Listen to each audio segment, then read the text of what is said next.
అమృత నేనేం చేస్తానంటే ఒక ఇష్యూ వచ్చినప్పుడు పబ్లిక్లో దాని మీద ఎడ్యుకేషన్ జరగాలని అనుకుంటాను.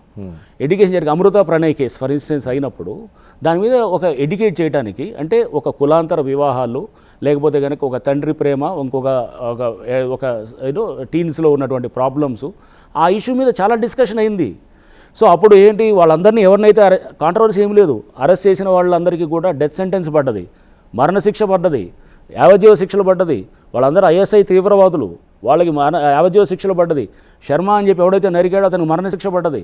సో కాంట్రవర్సీ ఏం లేదు, పర్ఫెక్ట్గా కేసు తీసుకెళ్ళి 2000 కేసుల ఛార్జ్షీట్, 2000 పేజీల ఛార్జ్షీట్ ఫైల్ చేసాం గవర్నమెంట్ ఇది కోర్టుకి. దాని మీద బ్రహ్మాండమైన కేసు జరిగిన తర్వాత చేశారు. సో ఇట్లా నేను అనేది కాంట్రవర్సీ అనేది జస్ట్ బికాజ్ మనం ఎడ్యుకేట్ చేయాలని ట్రై చేసినప్పుడు కాంట్రవర్సీ అనేది అంటే ఎలా అనుకుంటాం, అది ఎడ్యుకేట్ మీడియాకి వచ్చి మనం చెప్పాలనుకున్నప్పుడు ఒకటి సపోజ్ ఒక ఇక్కడ రోడ్ నెంబర్ 45 జూబ్లీ హిల్స్లో డైవర్షన్ చేసాం. అది చేసినప్పుడు కొంత లాట్ ఆఫ్ ఇనిషియల్గా కన్ఫ్యూషన్ ఉంది, డైవర్షన్ చేసాం. ఇప్పటికి అదే నడుస్తుంది. అప్పుడు సివి ఆనంద్ గారు వారు మా సిపిగా ఉన్నారు, సో నేను జాయింట్ సిపి ట్రాఫిక్గా ఉన్నాను. సో కాంట్రవర్సీ అంటే ఏంటి, రిఫార్మేటివ్ ఎప్పుడైతే మార్పుల వైపు పోతున్నామో, ఒక కొత్త పద్ధతిని పబ్లిక్కి మనం అవేర్నెస్ క్రియేట్ చేద్దాం అనుకున్నామో, చేస్తున్నాం అన్నప్పుడు ఒక నిజమైన మార్పును తీసుకొచ్చి సమాజాన్ని ఒక మంచి వైపు తీసుకెళ్దాం అనుకుంటే అది కాంట్రవర్సీ ఎలా అవుతుందండి?